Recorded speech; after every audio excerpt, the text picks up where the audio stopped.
हरियाणा में BPL card को लेकर कोई बड़ा स्कैम हो रहा है? क्या गरीबों के बीपीएल कार्ड काटकर अमीरों को दिए गए हैं? आखिर गरीबों का हक कौन मार रहा है? क्या चुनाव के समय वोटर्स को लुभाने के लिए 1,80,000 से ज्यादा आय वालों के भी बीपीएल कार्ड बना दिए गए थे?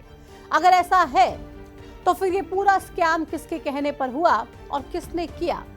पिछले कुछ महीनों से हरियाणा सरकार जिस रफ्तार से लोगों के बीपीएल कार्ड काट रही है, उससे तो यही लगता है कि शायद कुछ झोल हो रहा है, क्योंकि एक साथ कुछ महीनों में 6 लाख लोगों के बीपीएल कार्ड काट देना कोई मामूली बात तो नहीं है।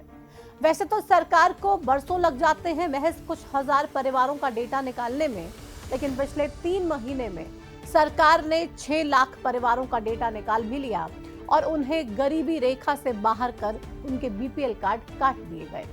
हालांकि सरकार ने यहाँ जितनी भी गड़बड़ियां की हैं, अब उसका अंजाम प्रदेश के गरीब लोग भुगत रहे हैं। इसके अलावा बीपीएल कार्ड से जुड़ा हुआ एक और मामला अब तूल पकड़ता नजर आ रहा है। वो मामला है प्रदेश में जिन बीपीएल परिवारों के लिए सरकार 500 रुपए का गैस सिलेंडर मुहैया करवा रही है, वही बीपीएल परिवार इस सिलेंडर को लेने से कतरा रहे हैं। मीडिया रिपोर्ट्स के मुताबिक प्रदेश में 46 लाख बीपीएल धारक परिवारों में से महज 17 लाख बीपीएल परिवार ने ही 500 रुपए के गैस सिलेंडर के लिए आवेदन किया है। अब यहाँ सोचने वाली बात यह है कि आखिर ऐसा क्यों हो रहा है? बीपीएल कार्ड धारक तो यही चाहते हैं कि उन्हें 800-900 रुपए में मिलने वाला गैस सिलेंडर सस्ते में मिल जाए, और जब गैस सिलेंडर 500 रुपए में मिल रहा हो तो उन्होंने इसके लिए आवेदन किया ही नहीं। आखिर ये कैसे संभव हो सकता है? ये बात जितनी आपके लिए और हमारे लिए हजम करनी मुश्किल है, उतनी ही मुश्किल सरकार के लिए भी है। ऐसे में अब सरकार को ये शक हो रहा है कि बीपीएल कार्ड धारकों ने जानबूझकर 500 रुपए के गैस सिलेंडर के लिए आवेदन नहीं किया। ऐसा क्यों हुआ और सरकार का ये शक क्यों है? इसी पर आज की वीडियो में बात करेंगे और जानेंगे कि विपक्ष क्यों हरियाणा में बीपीएल कार्ड घोटाला होने का दावा कर रहा है।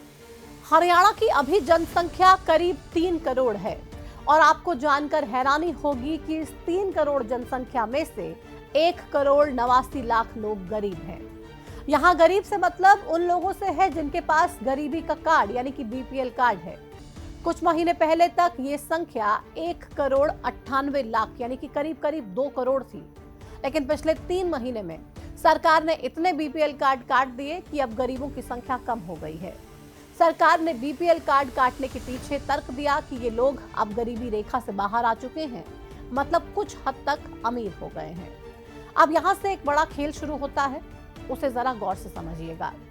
सरकार ने जिन लोगों के बीपीएल कार्ड काटे, उनमें से कई लोग ऐसे हैं जिनके पास 2 वक्त की रोटी खाने तक के पैसे नहीं हैं। दिन भर कमाते हैं तब कहीं जाकर रात को रोटी नसीब हो पाती है। ऐसे में जब उनके कार्ड कट गए तो वो अधिकारियों से गुहार लगाने लगे कि साहब, हमारी हालत इतनी अच्छी नहीं है जितनी आप सोच रहे हैं, जितनी आपने पोर्टल में डाल दी है। कागजों में आपने भले ही हमें अमीर बना दिया हो, लेकिन हम गरीब हैं, बहुत गरीब हैं।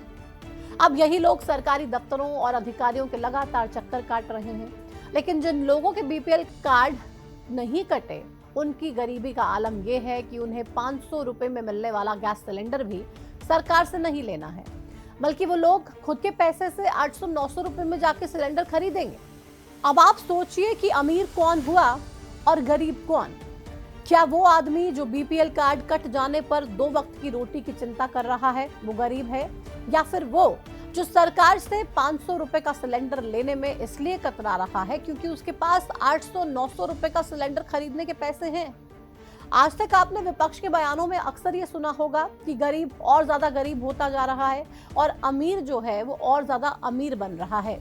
शायद आज आपको इसका मतलब भी समझ में आ जाएगा। बहरहाल, कुछ समय पहले तक हरियाणा में 52 लाख बीपीएल परिवार हुआ करते थे, लेकिन पिछले 3 महीने में सरकार ने 6 लाख से ज्यादा बीपीएल कार्ड काट दिए। इसलिए अब प्रदेश में इन बीपीएल परिवारों की जो संख्या है वो 46 लाख रह गई है। सरकार की हर घर गृहिणी योजना के तहत इन बीपीएल परिवारों को हर महीने 500 रुपए में गैस सिलेंडर मिलता है और साल में 12 गैस सिलेंडर इसी दाम पर दिए जाते हैं। लेकिन हैरानी की बात तो यह है कि 46 लाख में से 17 लाख बीपीएल परिवार ऐसे हैं जो 500 रुपए के गैस सिलेंडर के लिए आवेदन नहीं करना चाहते। ऐसे में अब सरकार को शक है कि ये लोग जानबूझकर आवेदन नहीं कर रहे हैं। अब इसके पीछे की वजह क्या है वो भी जान लीजिए। मीडिया रिपोर्ट्स के मुताबिक वजह यह है कि खाद्य आपूर्ति विभाग ने सस्ता सिलेंडर देने से पहले अपने स्तर पर वेरिफिकेशन शुरू कर दी है। ऐसे में फर्जी बीपीएल कार्ड धारकों को जांच में फंसने का डर है। हरियाणा के खाद्य आपूर्ति मंत्री राजेश नागर ये कहते हैं कि सस्ते रेट पर सिलेंडर मिलने के बावजूद बीपीएल परिवार रजिस्ट्रेशन नहीं करवा रहे हैं। ये हैरान करने वाला मामला है। इसी वजह से जिन लोगों ने इसमें रजिस्ट्रेशन कराया है उनकी जांच के लिए कहा गया है। कम रजिस्ट्रेशन के पीछे की वजह यह भी हो सकती है कि अब सिर्फ असली बीपीएल परिवार ही आवेदन कर रहे हैं।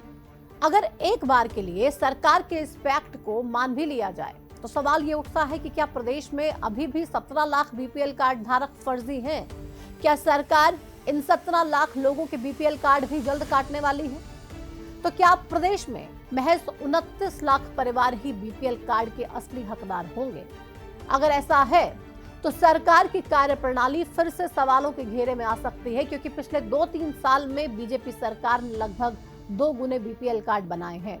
जनवरी 2022 तक प्रदेश में जहां 27 लाख बीपीएल कार्ड धारक थे, तो वहीं 2024 में ये आंकड़ा 27 लाख से 51 लाख तक पहुंच गया था।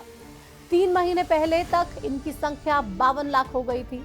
प्रदेश में बीपीएल कार्ड धारकों की इतनी तेजी से संख्या बढ़ने के बाद जब हाल फिलहाल में सरकार ने 6 लाख लोगों के बीपीएल कार्ड काट दिए, तो विपक्ष ने इसे एक बड़ा बीपीएल कार्ड घोटाला बताया। कांग्रेस सांसद दीपेंद्र हुड्डा ने सरकार पर आरोप लगाते हुए कहा कि हरियाणा में बीपीएल कार्ड घोटाला उजागर हुआ है। बीजेपी ने चुनाव के समय जल्दबाजी में वोटर्स को लुभाने के लिए बीपीएल कार्ड बनाए, अब गलत ढंग से पात्र लोगों के बीपीएल कार्ड काटे जा रहे हैं। चुनाव आयोग इस घोटाले का संज्ञान ले। दीपेंद्र हुड्डा ने जिन आंकड़ों के आधार पर बीपीएल कार्ड में घोटाले का आरोप लगाया, वो आंकड़े हम आपको कुछ बता चुके हैं और कुछ और बता देते हैं। दरअसल दीपेंद्र हुड्डा जिस ड्यूरेशन के दौरान जल्दबाजी में बीपीएल कार्ड बनाए जाने की बात कह रहे हैं, वो साल 2024 की है। 2024 में प्रदेश में लोकसभा और विधानसभा चुनाव हुए। अब इस दौरान कितने नए बीपीएल कार्ड बनाए गए वो भी जान लीजिए। दिसंबर 2023 में हरियाणा में बीपीएल कार्ड धारकों की संख्या 42 लाख थी। फरवरी 2024 तक यही संख्या 45 लाख पहुंच गई। मतलब 2024 की शुरुआत से ही 3 लाख बीपीएल कार्ड बन चुके थे। इसके बाद लोकसभा चुनाव का समय आ गया था, तो नए बीपीएल कार्ड बनाने की स्पीड कुछ कम हुई। लिहाजा फरवरी से जुलाई 2024 के बीच महज 1,25,000 बीपीएल कार्ड बन पाए और जुलाई से अक्टूबर 2024 तक यानी कि महज 3 महीने में ही 4,84,000 नए बीपीएल कार्ड बनाए गए, जिसमें बीपीएल कार्ड धारकों की संख्या जो 2024 की शुरुआत में 45 लाख थी, वो 51 लाख तक पहुंच गई। अब इसे संयोग कहें या फिर विपक्ष की जुबान में घोटाला। बहरहाल जिस स्पीड से 2024 में चुनाव के समय में बीपीएल कार्ड बने हैं, उससे कुछ गड़बड़ तो जरूर लगती है। अगर गड़बड़ नहीं होती तो शायद सरकार इतनी जल्दबाजी में इतने कार्ड नहीं काटती। गड़बड़ नहीं होती तो सरकार को भी अब ये शक ना हो रहा होता कि अभी भी प्रदेश में लाखों फर्जी कार्ड धारक हैं। शायद इसीलिए कांग्रेस को भी ये शक है कि बीजेपी ने फर्जी बीपीएल कार्ड इलेक्शन के दौरान बनाकर वोट बटोरने का काम किया और अब उन्हें काट रही है। हालांकि बीपीएल कार्ड धारकों की संख्या बढ़ने पर सरकार का तर्क ये था कि उन्होंने बीपीएल की लिमिट 1,20,000 से बढ़ाकर 1,80,000 कर दी थी, इसलिए कार्ड धारकों की संख्या बढ़ रही थी। अगर सरकार के इस तर्क को मान भी लिया जाए तो भी सवाल वही उठेगा कि क्या सरकार ने नए कार्ड बनाते समय ठीक से जांच नहीं करवाई थी या फिर अब ठीक से जांच नहीं की जा रही है। सरकार की इस जल्दबाजी की वजह से पात्र लोगों के बीपीएल कार्ड भी काट दिए गए हैं, जिससे लोग काफी परेशान हैं और लगातार मदद की गुहार लगा रहे हैं। अगर सरकार सुन रही है, सिस्टम जाग रहा है, तो उम्मीद करते हैं गुनहगारों को सजा देने के नाम पर मासूमों से उनका हक नहीं छीना जाएगा और इस पूरे मामले की तफ्तीश बारीकी से की जाएगी। बाकी आपको क्या लगता है, क्या प्रदेश में बीपीएल कार्ड में कोई घोटाला हुआ है या फिर नहीं? तो कमेंट सेक्शन में हमारे साथ जुड़िए और जरूर बताइए। फिलहाल इस वीडियो में इतना ही। नमस्कार।